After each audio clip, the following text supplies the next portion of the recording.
What was one of the funniest things that Wayne did in those days that made you laugh?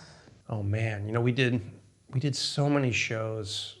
It's hard to remember specifics. Same thing with, like, now Let's Make a Deal. People will say, well, what's been the craziest costume? And it's like, we've done like 2,000 shows, something like that, hour-long shows. Like, I can't, it all just blends together in my head. One of the funniest things I saw Wayne do, and it wasn't back in that day, but it was later, I think around 2005, we did 2 years of a residency in Las Vegas.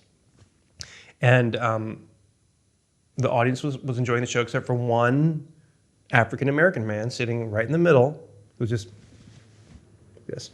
And so Wayne finally noticed that this guy's not laughing at the show. He's like, are you okay, buddy? Are you all right? And the guy just kept.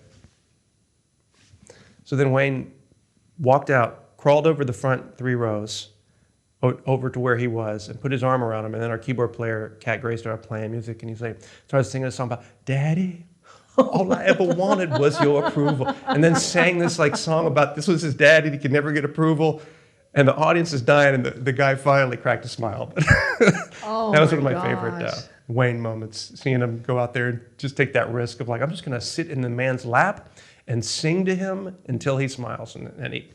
That's the impossible situation I was telling you about earlier. He can make any situation funny. He can pull out of anything where you go, he'll never get out of this alive. He always comes out smelling like a rose.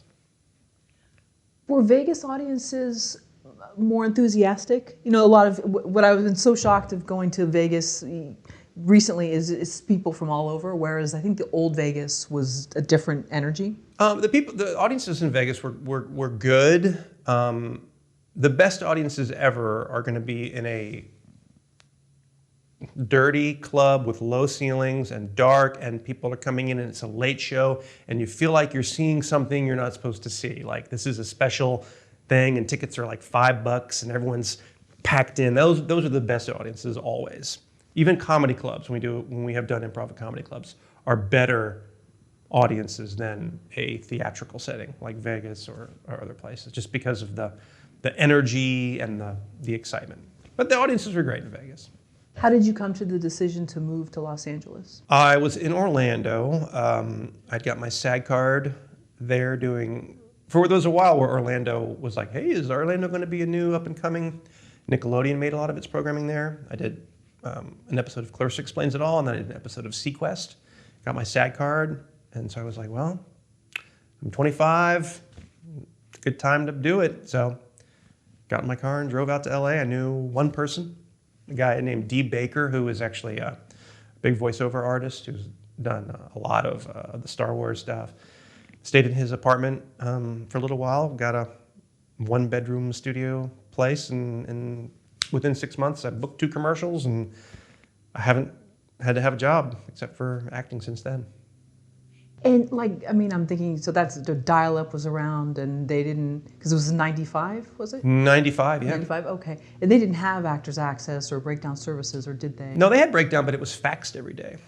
Oh, yeah, gosh. so if you were one of the people that could, it was only supposed to go to agents and managers, but if you were an actor that figured out a group of people and you could pretend you were a manager, every morning this fax would come out with all of the breakdowns, and then you would drive around with your headshots in manila envelopes and either hand them out or mail them out with your Thomas Guide, because no one knew how to get anywhere. So there was this book called a Thomas Guide. I had one. A big map. Yeah. I think I still have it in a closet somewhere. I mean, they were expensive too. Oh, These weren't cheap. Oh, yeah.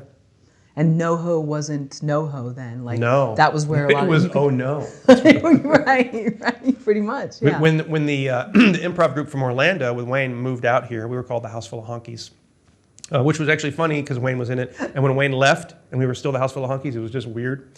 But we did shows in North Hollywood at a place called Acapella. And during the day, it was a bizarre flea market type pawn shop. And in the evening, it would turn into a drag club, but for not pretty drag people, unattractive, scary drag people. And then there was an hour between when it was a store and a drag club where they would do a comedy. And it was all these dirty couches and a poorly lit stage. And that's where we first started doing our shows out in LA, which was a shock to us because we were used to doing shows for 200 people in this beautiful theater in Orlando. You come to LA, we're doing shows for 15 people on dirty couches on a creepy stage in North Hollywood. Would someone show up early or late, like someone with a radio looking to pawn it, or someone No, that's too early? Oh, okay. no. I think people figured out that there was, and it was a big weird place with caverns and doors, and so we never had a problem with that. But it was pretty weird to tell people, yeah, you gotta go down Lancashire. Where? Hey, I'm on well, they were at a payphone in the '90s. I'm on Lancashire. No, you gotta keep going way down Lancashire, like way. So. Past Denny's? Yeah. Oh, okay. Yeah. I know that Denny's. Yeah. Okay. Interesting. How many acting classes have you attended throughout your career? A handful. In Orlando, there were casting directors that would do same as in LA, but workshops where you'd show up and they'd give you a scene to work on, and you'd come in and perform it. And it was never a promise of work, but just you being in front of a casting director's eyes during maybe they're casting something where he needs someone like you and they pull you in. So I've done things like that in Orlando and out here. But as far as classes, not many. Not really by choice of not wanting to. I was always busy and always working. So I never felt like I had time to do that. Do you think it's easier now for someone to come out here as an actor or comic, or back in, let's say, 95, 96? Is it easier now or then? I mean, there's different challenges. I think it's probably about the same, probably about as hard. Yeah, it's still hard. Not as hard as musicians. I think they have it. Yeah, I think they have it tougher because my musician friends. You can be an amazing world-class musician, and trying to find gigs is tough.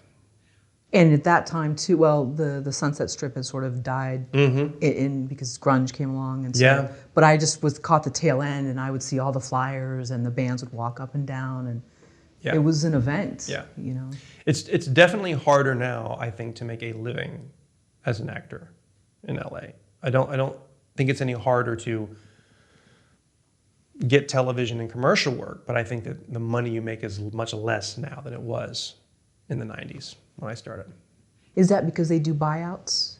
It has a lot to do with the state of media and what, when it was 3 big networks and some cable, and now internet and non-union commercials, and there's so much. There may be more work in general, but it pays much less.